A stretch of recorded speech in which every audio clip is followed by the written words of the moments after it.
Assume कर लो। Single degree of freedom system का मतलब ये है कि इसकी जो मोड शेप होगी वो एक ही होगी, डिग्री ऑफ फ्रीडम एक ही है इसका, तो नेचुरल फ्रीक्वेंसी भी एक ही होगी। तो आप ये देख सकते हैं कि अगर मैं इसको डिस्टर्ब करूंगा फ्रॉम इट्स इक्विलिब्रियम पोजीशन, तो और अगर मैं उसको प्लॉट करता हूँ इसकी मूवमेंट को, तो it will something like it will go up and down. ठीक है, तो we can say this signal is a single frequency signal, क्योंकि मास ही एक है, सिंगल डिग्री ऑफ फ्रीडम है, तो ऑब्वियस सी बात है कि ये जब डिस्टर्ब होगा तो ये सिंगल फ्रीक्वेंसी में डिस्टर्ब होगा, एक ही फ्रीक्वेंसी होगी उसकी। अच्छा, आप इस सिस्टम से फ्रीक्वेंसी निकालने का तरीका क्या है? यू नीड टू फाइंड कि एक साइकिल कंप्लीट होने में कितना टाइम लग रहा है। तो ये 0 से स्टार्ट हुआ, मूव अपवर्ड एंड दोबारा ये आया, और यहाँ पे ये 0 पे आके दोबारा साइकिल खत्म हो गया, यानी कि 360 डिग्री घूम चुका है वो, अगर आप उसको सर्कल में देख रहे हैं। तो ये जो कैपिटल टी है, this is known as a time period, ये कितना टाइम उसको लगा है एक साइकिल कंप्लीट करने में। और अगर मैं इसको 1/t कर दूं, यानी कि अगर मैं इसका रेसिप्रोकल ले लूं, तो वो मुझे देगा फ्रीक्वेंसी हर्ट्स के अंदर। तो यहाँ पे आप देख सकते हैं ये फॉर्मूला लगा हुआ है राइट हैंड साइड पे, F N is equal to 1/tn। तो जो टी एन है ये बेसिकली ये टी ही है, उसको आप रेसिप्रोकल लेंगे तो आपके पास फ्रीक्वेंसी आ जाएगी इन हर्ट्स में, and hertz is nothing but cycles per second, ये कितने साइकिल्स हो रहे हैं एक सेकंड के अंदर। तो अगर ये तो टाइम डोमेन सिग्नल आ गया आपका, जिसमें आपके पास टाइम जो है वो एक्स एक्सिस पे है और वाई एक्सिस पे डिस्प्लेसमेंट है। अगर इसको आप फ्रीक्वेंसी रिस्पॉन्स में बनाएंगे तो आपके पास एक्स में फ्रीक्वेंसी होगी और वाई में आपके पास डिस्प्लेसमेंट होगी। तो आप ये देख सकते हैं कि यहाँ पे सिर्फ एक लाइन आ रही है, सिर्फ एक लाइन आ रही है। ठीक है, तो इस लाइन का मकसद क्या है, कोई बता सकता है मुझे? Samad, are you there? Single line क्यों आ रही है यहाँ पे?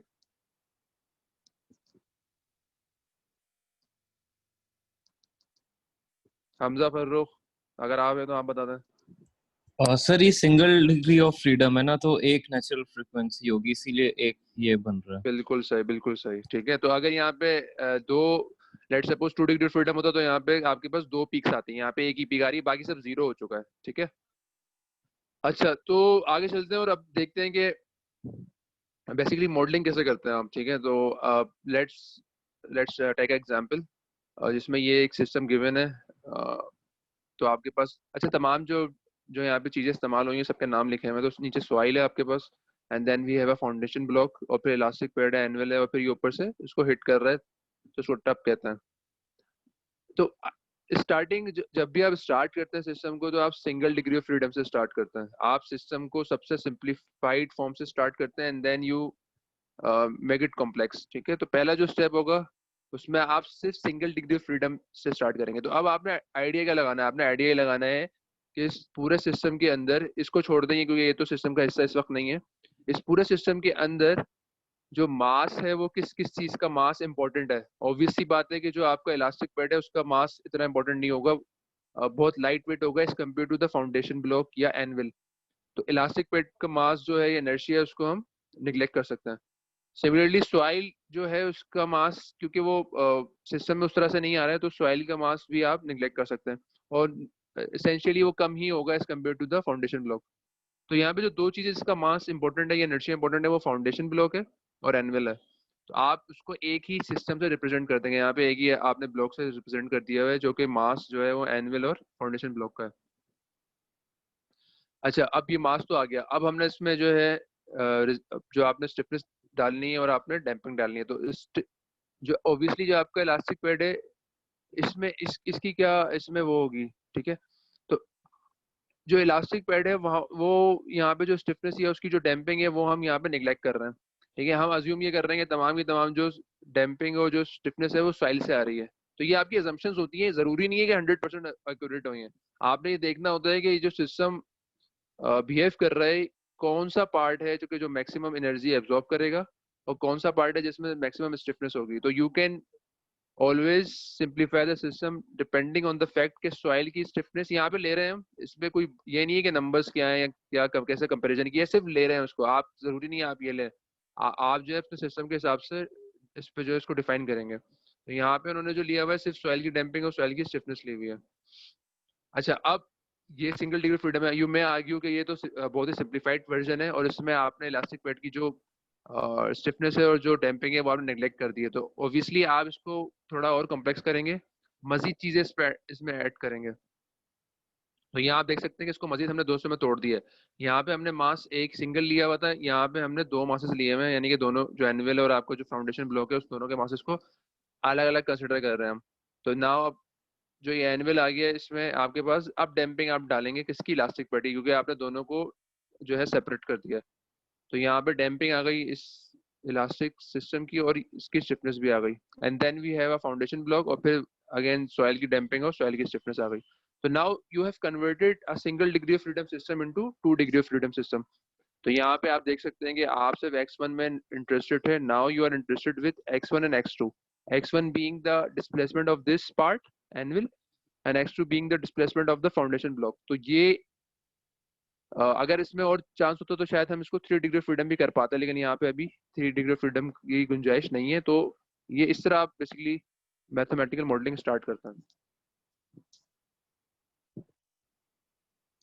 सिमिलरली यहाँ पे जो है एक मोटरसाइकिल और राइडर की भी यहाँ पे एग्जांपल दी हुई है, तो जनरल जल्दी से देख लेते हैं इसको। तो again we started with a single degree of freedom. तो आप देख सकते हैं यहाँ पे हमने इक्विवेलेंट का वर्ड इस्तेमाल किया हुआ है। अब इक्विवेलेंट से मुराद क्या है कि इस सिस्टम में जितनी चीजों के मासेस हैं वो तमाम के तमाम हम एक जगह पे निकाल रहे हैं, उसको एम इक्विवेलेंट बोलते हैं। यानी कि तमाम जो सिस्टम में अगर 5 इनर्शियल एलिमेंट्स हैं तो उसका इक्विवेलेंट निकाल रहे हैं हम पांचों का, और वो किसी एक पॉइंट पे ले रहे हैं हम। सिमिलरली वी हैव अ के इक्विवेलेंट के इस सिस्टम के अंदर जितने भी चीजों में स्टिफनेस है उसका हम इक्विवेलेंट निकाल रहे हैं, और फिर सी इक्विवेलेंट के साथ भी ऐसा ही है। तो this is a single degree of freedom system.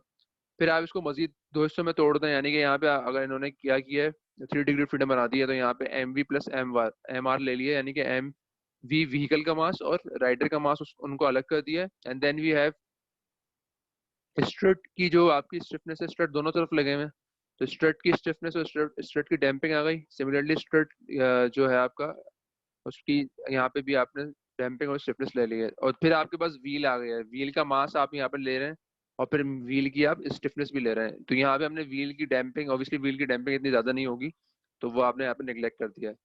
फिर आपने जो नेक्स्ट स्टेप है उसमें आपने राइडर का मास भी अलग कर दिया। तो आप यहाँ पे अब जो राइडर का मास जब आप अलग करेंगे तो आपको जो कनेक्शन के लिए you need the rider stiffness और राइडर की डैम्पिंग। इंसान की भी अपनी स्टिफनेस होती है, ठीक है, और डैम्पिंग भी आप कह सकते हैं, क्योंकि आपके पास जो है सॉलिड कोई इक्विपमेंट सॉलिड को तो नहीं है, उसमें जो है ना मुख्तलिफ चीज़ों से जो है इंसान बना हुआ है, तो इसमें डैम्पिंग का इफेक्ट भी है। और रेजिस्टेंस स्टिफनेस है वो तो ऑब्वियसली होगी ही। तो यहाँ पे भी आपने उसको मजीद दो हिस्सों में तोड़ दिया, यानी कि M V plus M R को आप दो हिस्सों में तोड़ रहे हैं, एक एम आर राइडर के मास और एक एम वी आपने व्हीकल के मास में तोड़ दिया। तो ये मुख्तलिफ स्टेप्स होते हैं, इसको आप कर सकते हैं। अच्छा ये तो अब दोबारा वही इस्तेमाल हो गया, स्टार्ट हो गया। तो इसको हम ख़त्म कर चुके हैं बेसिकली। तो let me share the second screen with you, फिर हम उसको स्टार्ट करते हैं।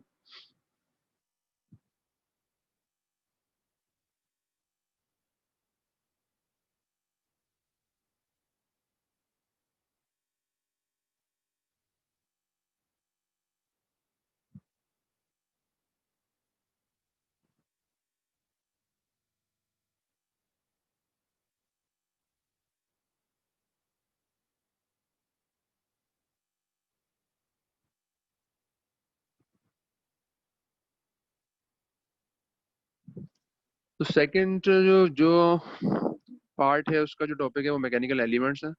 तो हम मैकेनिकल एलिमेंट्स की जो मुख्तलिफ फॉर्मूलाज हैं उसको देखेंगे।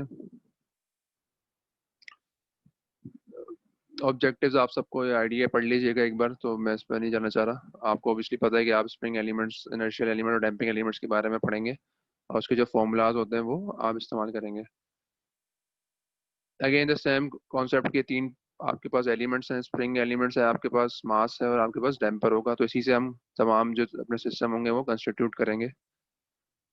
Okay, so the first is spring element. कई बार पढ़ चुके हैं आप लोग, आपको फॉर्मूले सारे पता हैं। तो obviously the formula is F = kx, where x is the deformation of the spring, ठीक है। अच्छा, अगर आपके पास यहाँ पे, तो अगर इस स्प्रिंग को देखेंगे आप, तो आपका एक एंड फिक्स था, तो इसीलिए जस्ट जो इट्स नथिंग बट के को आपने एक्स से मल्टीप्लाई कर दिया, लेकिन व्हाट अबाउट कि अगर दोनों आपके एंड्स आपके जो है वो मूव कर रहे हो, तो फिर आप डिफरेंस लेते हैं। So you take the difference between x1 minus x2। ठीक है, तो यहाँ आप देख सकते हैं कि ये जो p पॉइंट, यहाँ पे जो p पॉइंट है इसका पॉजिटिव जो है वो राइट हैंड साइड पे, यानी कि x1 is positive on the right hand side.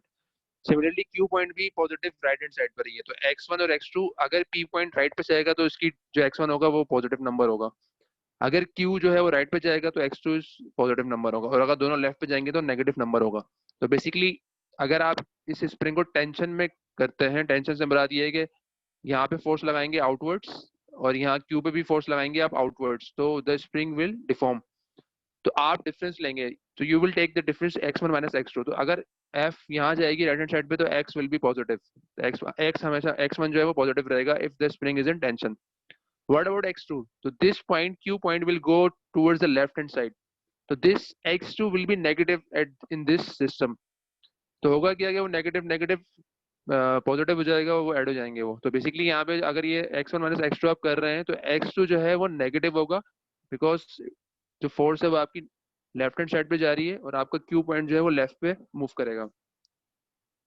तो तो इन दिस सिचुएशन ये जो आपके पास डिस्प्लेसमेंट आएगी वो x1 माइनस x2 होगा, वो एक बड़ा नंबर आ जाएगा। ठीक है, तो टोटल आपके पास डिफॉर्मेशन आ जाएगी, इसको डेल्टा x भी कह सकते हैं। अच्छा, ये इसको कुछ एग्जांपल्स हैं ट्रांसलेशन स्प्रिंग की, तो ये आपको आइडिया है कि कहाँ का स्प्रिंग इस्तेमाल होते हैं। अच्छा, what about the torsional spring? तो अगर आप टॉर्जनल स्प्रिंग की बात कर रहे हैं तो टॉर्जनल स्प्रिंग में जो है वो फॉर्मूला बिल्कुल एग्जैक्टली वैसे ही होता है, बस ये याद करें कि आप जब भी आप रोटेशनल सिस्टम की बात करेंगे तो आपकी फोर्स जो होगी वो टॉर्क में कन्वर्ट हो जाएगी, ये आपने ध्यान में रखना है हमेशा।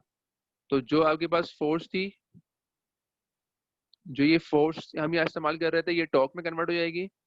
एक्स जो होगा, जो डिस्प्लेसमेंट थी लीनियर, वो अब थीटा में कन्वर्ट हो जाएगी क्योंकि रोटेशनल हो गया। और के को आप लिख सकते हैं के टी लिख दें आप, के टी का मतलब बीइंग के वो टॉर्जनल की बात हो रही है यहाँ पे। तो एग्जैक्टली वही सिमिलर फॉर्मूला है, सिर्फ फोर्स की जगह टॉर्क आ गया है, एक्स की जगह थीटा आ गया है और के की जगह के टी आ गया है, तो इसमें ज्यादा कुछ हमें करने की जरूरत नहीं है। ये कुछ एग्जाम्पल है टॉर्जनल स्प्रिंग की। अच्छा, अब सबसे इंपॉर्टेंट हम पॉइंट पे आ रहे हैं। पहला जो हमारा मैथमेटिकल सिस्टम होगा तो वो वर्क डन बाय स्प्रिंग है। आप सब जानते हैं कि जो वर्क डन निकालने के लिए यू डू नथिंग बट आप एफ कोस थीटा और डी एस, उसको ऑब्वियसली एफ इंटू एस ले लेते हैं, और कोसाइन थीटा इसलिए ले रहे हैं कि जो वर्क डन कर रहे हैं वो हम फोर्स की डायरेक्शन में ही कर रहे हैं, तो इसलिए कोसाइन ले रहे हैं हम।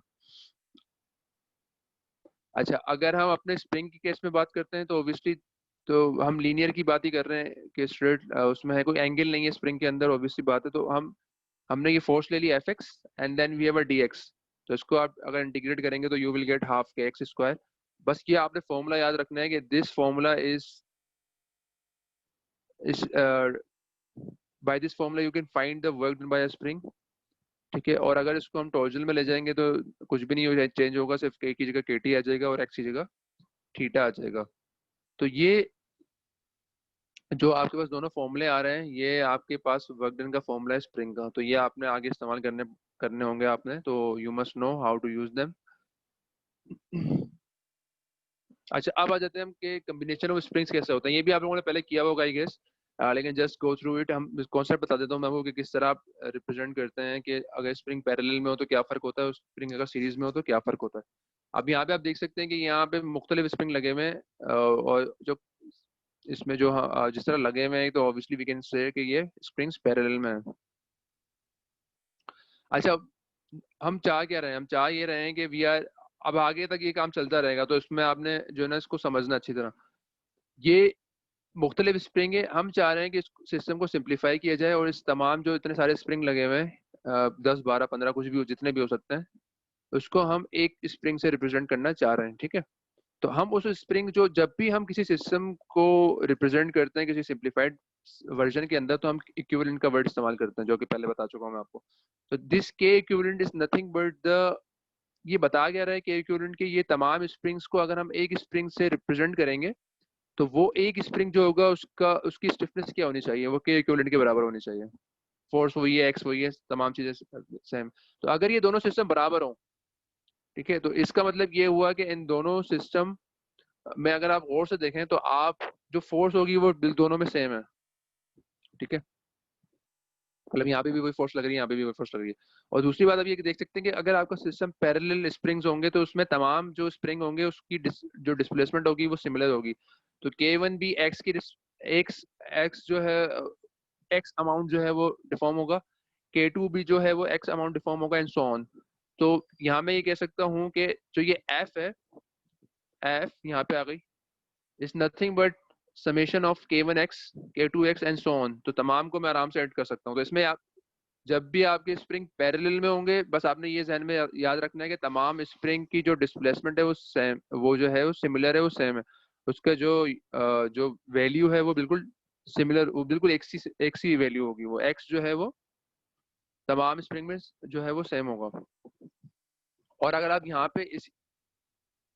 पे आप फॉर्मूला लगाएंगे तो ऑब्वियसली बात है कि एफ का जो फॉर्मूला वो जो चेंज नहीं होगा। तो यहाँ पे जो फॉर्मूला होगा वो क्या होगा, के इक्वलेंट टू एक्स। तो यहाँ पे लिखा हुआ है के इक्वलेंट टू एक्स, और फिर यहाँ आप एक्स को कॉमन ले लेंगे तो ऑब्वियसली बात है कि K equivalent has to be equal to K1 plus K2 plus and so on. तो यहाँ पे जब भी आप कॉम्बिनेशन ऑफ स्प्रिंग की बात करेंगे, अगर स्प्रिंग पैरेलल में होंगे, पहली बात आपने याद ये रखनी है कि तमाम जो स्प्रिंग की डिफॉर्मेशन होगी वो सेम होगी।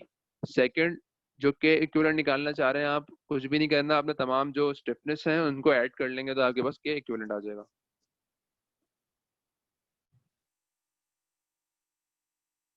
अच्छा, व्हाट अबाउट, एक सेकंड दीजिएगा।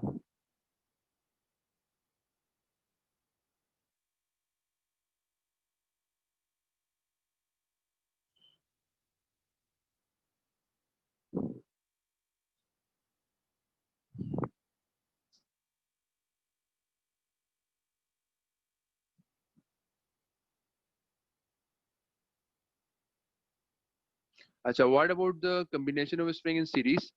तो सीरीज में आप देख सकते हैं कि सीरीज का मकसद जो बताया हुआ है वो यही बताया हुआ है कि उसमें एक के बाद एक स्प्रिंग लगा हुआ हो, जो कि यहाँ पे नजर भी आ रहा है। तो यहाँ पे आप देख, अगर इसको आप सॉल्व करेंगे तो अच्छा, जो पैरेलल था उसमें जो आपके पास डिफॉर्मेशन सिमिलर थी, सेम थी, यहाँ पे आपके पास फोर्स जो है वो सेम है। तो फोर्स से मुराद ये है कि तमाम जो स्प्रिंग है उनके ऊपर एक ही फोर्स लग रही है, एफ। तो हर स्प्रिंग के ऊपर वो एक ही फोर्स एफ लगेगी। तो आप इसको यहाँ पे जिसकी डेरिवेशन नहीं हुई भी, तो ये आपने ड्राइव खुद करना है, ये आपका जो है वो सेल्फ वर्क है। ठीक है, तो ये आप काइंडली इसको ड्राइव करिएगा। तो आपने करना कुछ भी नहीं है यहाँ पे, करना से यह है कि आपने जो फोर्स है वो जो इन तमाम स्प्रिंग के अंदर फोर्स जो है वो सेम रहेगी, तो आपने फोर्स को यूज करते हुए, और जो इसमें एक और बात का ख्याल ये रखना है कि एक्स एन जो होगा, जो टोटल डिफॉर्मेशन है, it will be a combination of x1 plus x2 plus x3। तो वो आप जो है उसमें जो तमाम डिफॉर्मेशन है वो ऐड होके x1 xn बनेगी आपके पास। अच्छा, अब हम जो है, जैसे मैं बता चुका हूँ कि तमाम जो स्ट्रक्चर दुनिया में होते हैं, कुछ भी बीम हो, कॉलम हो आपका, कार हो आपका, एयर एयर एयरफॉइल हो, उस सबके अंदर जो है वो स्प्रिंग कॉन्स्टेंट्स होता है। तो स्प्रिंग कांस्टेंट निकालने का तरीका क्या है, आपको मैं एक बहुत ही सिंपल सा आइडिया बता देता हूँ।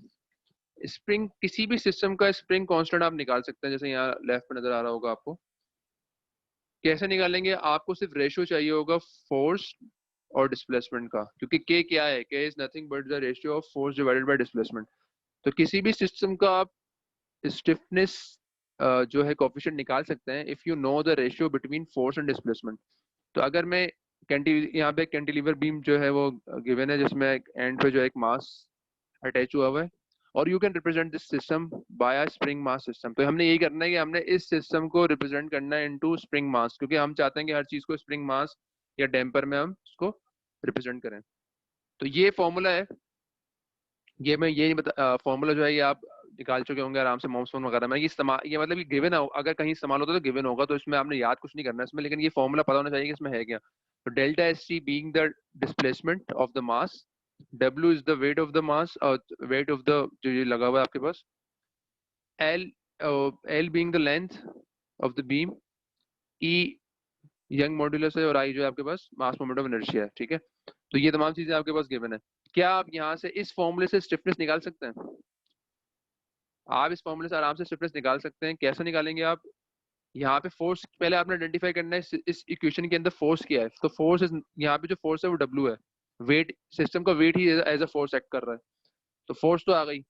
और delta S C is the displacement. तो अगर मैं डब्ल्यू और डेल्टा एस सी को अलग कर लूँ और इसका रेशो निकाल लूँ, तो जो बाकी टर्म्स बचेंगी वो आपके पास स्टिफनेस होगी, जो कि यहाँ पे किया हुआ है। तो हमने डब्ल्यू और डेल्टा एस सी जो है बेसिकली उसको डेल्टा एस सी को नीचे ले गए और बाकी तमाम टर्म्स को हम लेफ्ट पे ले गए। तो आपके पास W divide by delta S C बनता है 3 EI divide by L cube.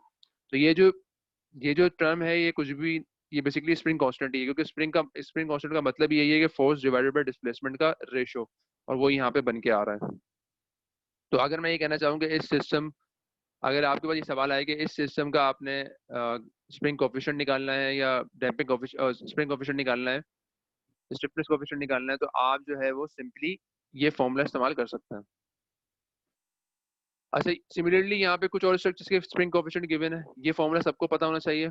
ये डिवाइड बाय, जिसमें आपके पास एक बार के साथ मास अटैच्ड है, उसमें लॉन्गिट्यूडिनल स्ट्रेस अप्लाई हो रही है। तो ये फॉर्मूला, ये इसका स्प्रिंग कोफिशिएंट है।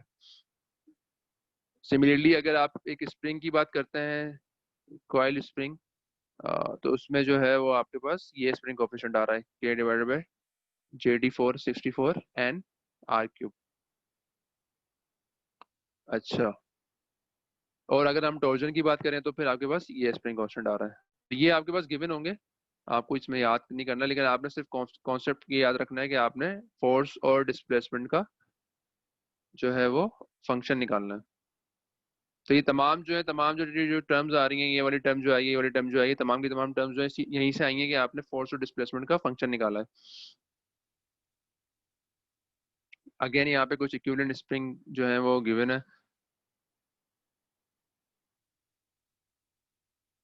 ठीक है, स्प्रिंग यानी सीरीज और पैरेलल का जो आंसर है वो भी गिवन है यहाँ पे। और जो आपके पास ये जो बार है, अभी आपको आइडिया होना चाहिए कि टॉर्जनल बार है, हॉलो शाफ्ट इस्तेमाल हुई हुई है, तो उसका ये फॉर्मूला है। अच्छा, अब यहाँ पे एक छोटा सा सवाल कर लेते हैं, इट्स वेरी इजी। तो यहाँ पे एक सवाल हम कर लेते हैं। Figure 1.29 shows the suspension system of a freight truck with a parallel spring arrangement. Find the equivalent spring constant of the suspension if each of the three helical springs. तो उसने बता दिया कि helical springs इस्तेमाल हो रहे हैं। तो helical springs का फॉर्मूला हम पहले देख चुके हैं। Is made of steel with a shear modulus. Shear modulus आ गया। Has 5 effective turns. Mean coil diameter D is equal to 20 centimeters और वायर डायमीटर 2 सेंटीमीटर। तो अब आपने देखना है कि हेलिकल स्प्रिंग की बात हो रही है, तो हेलिकल स्प्रिंग का हमने जो है वो स्प्रिंग कोफिशिएंट निकालना है या स्टिफनेस कोफिशिएंट निकालना है। ठीक है, और यहाँ पे 3 स्प्रिंग है, अगर आप देखें यहाँ पे 3 स्प्रिंग है जो कि पैरेलल में है। तो पहले तो आप एक का निकाल लेंगे, उसके बाद पैरेलल में निकालना वेरी इजी, क्योंकि तीनों स्प्रिंग बिल्कुल सिमिलर है। तो आपने पहले फॉर्मूला आइडेंटिफाई करना है। तो फॉर्मूला जो है इस हेलिकल स्प्रिंग का वो ये गिवन है।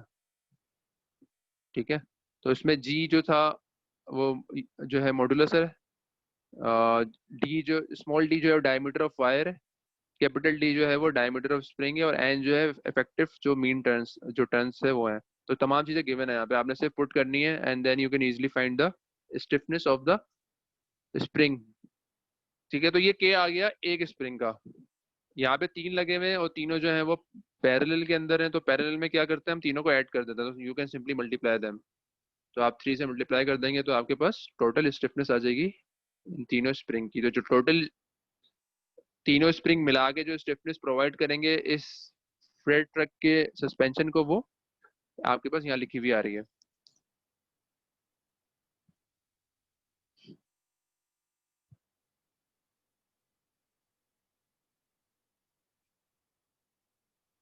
अच्छा, लेट्स ट्राई कि यहाँ पे हम ट्राई करते हैं इस सवाल को सॉल्व करने की।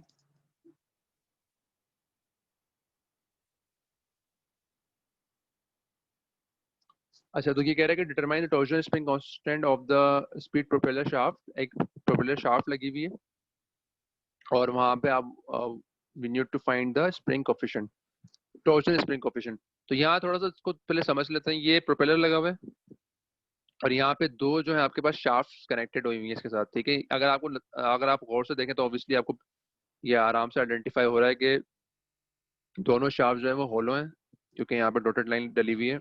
दोनों के डायमीटर्स गिवन है, इनर डायमीटर और outer diameter.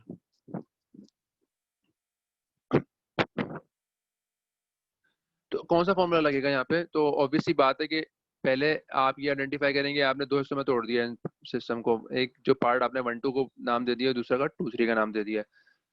The torque induced at any cross section of the shaft such as AA मतलब this part, कोई भी पार्ट ले लें आप, और ये BB मतलब इस शाफ्ट का पार्ट BB का नाम दे दिया और इस शाफ्ट के लिए हमने AA का नाम दे दिया, दोनों शाफ्ट अलग हैं तो इसलिए can be seen equal to the torque applied at propeller T। तो जो टॉर्क यहाँ अप्लाई होगा, जो टॉर्क यहाँ अप्लाई हो रहा है वो दोनों के लिए इक्वल होगा, ठीक है, दोनों में अप्लाई हो रहा है वो।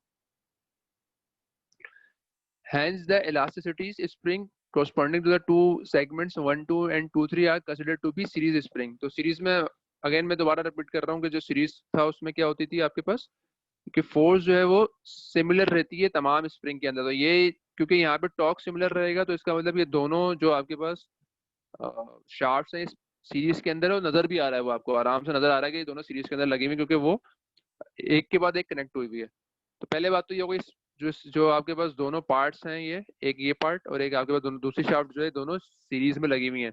और सीरीज में हम सिंपल क्या कहते हैं, दोनों को जो है वो रेसिप्रोकल लेके ऐड कर लेते हैं, जो यहाँ पे फॉर्मूला आ गया। Second we need to find the, ये तो बात की बात हो गई ना कि हमने दोनों की स्टिफनेस निकाली और दोनों को हमने सीरीज में करके उसका के इक्विवेलेंट निकाल लिया, लेकिन हमने इंडिविजुअली दोनों का के भी तो निकालना है। तो उसके लिए क्या फॉर्मूला इस्तेमाल करेंगे? तो obviously this system is a torsional system और हॉलो सिस्टम है, तो आप ये फॉर्मूला जो ये गिवन है ये इस्तेमाल करेंगे। सब चीजें इसमें गिवन है। जी small d is being the inner diameter, capital D being the outer diameter, J G जो है वो रिजिडिटी है और एल जो है लेंथ है। तो बाकी चीजें आपको सब पता है। तो इसमें अगर आप फॉर्मूला लगाना चाहें तो बड़े आराम से आप फॉर्मूला ये लगा सकते हैं, सब चीजें गिवन है। तो आपने पहले के टी 1 2 निकाल लिया, यानी for this system this part A के लिए। सेकंड आपने के टी 2 3 निकाल लिया फॉर दिस सिस्टम, ठीक है। तो ये दोनों आ गई हैं और अब आप इसमें आराम से जो फॉर्मूला है रेसिप्रोकल का वो लगा सकते हैं, यानी कि जो ये फॉर्मूला है इसमें आप एलसीएम लेंगे और आप आराम से के इक्विवेलेंट जो है वो निकाल सकते हैं। तो ये जो आंसर आएगा आपके पास वो ये आंसर आपके पास आ रहा है यहाँ पे। अगेन मैं दोबारा रिपीट कर दूं, जब भी मैकेनिकल कोई पार्ट आता है तो उसका आप के इक्विवेलेंट निकालते हैं मुख्तलिफ फॉर्मूलों से और फिर देखते हैं आपके जो पार्ट आपस में कनेक्टेड है वो सीरीज में कनेक्टेड है या वो पैरेलल में कनेक्टेड है, और उसी हिसाब से आप उनका, अगर वो पैरेलल में होंगे तो आप के को सिंपली ऐड कर लेंगे तमाम, और अगर वो सीरीज में होंगे तो उसका रेसिप्रोकल से आंसर निकाल लेंगे।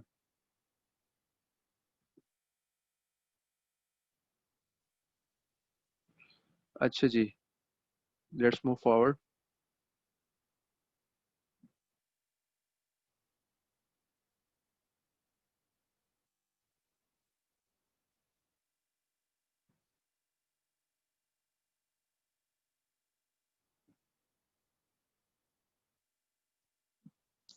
अच्छा आई थिंक यहाँ पे जो है वो जो मीटिंग का टाइम है वो खत्म होने वाला है। आई थिंक 2 से 3 मिनट बचे हैं, तो किसी का कोई सवाल है तो काइंडली यहाँ पे सवाल कर सकता है वो। 2 3 मिनट ही है, लेकिन फिर आगे वापस सवाल कर लेंगे या तो, लेकिन if anyone have any questions so he can ask.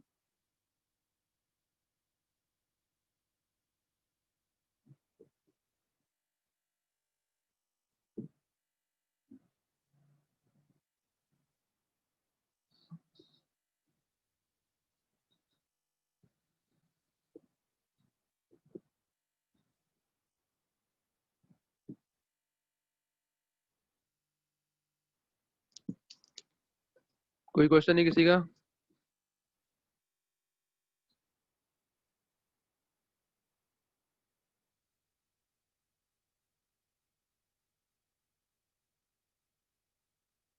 चले तो यहाँ पे जो ना वो हम we will start the next class at 11:15, ठीक है, फिर हम 11:15 से स्टार्ट करेंगे।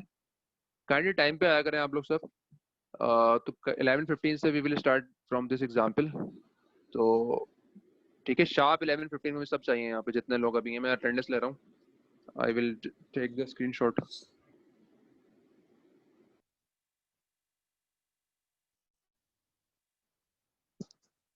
सो 11:15 गाइस, जब तक मैं इसको बंद कर रहा हूँ अभी।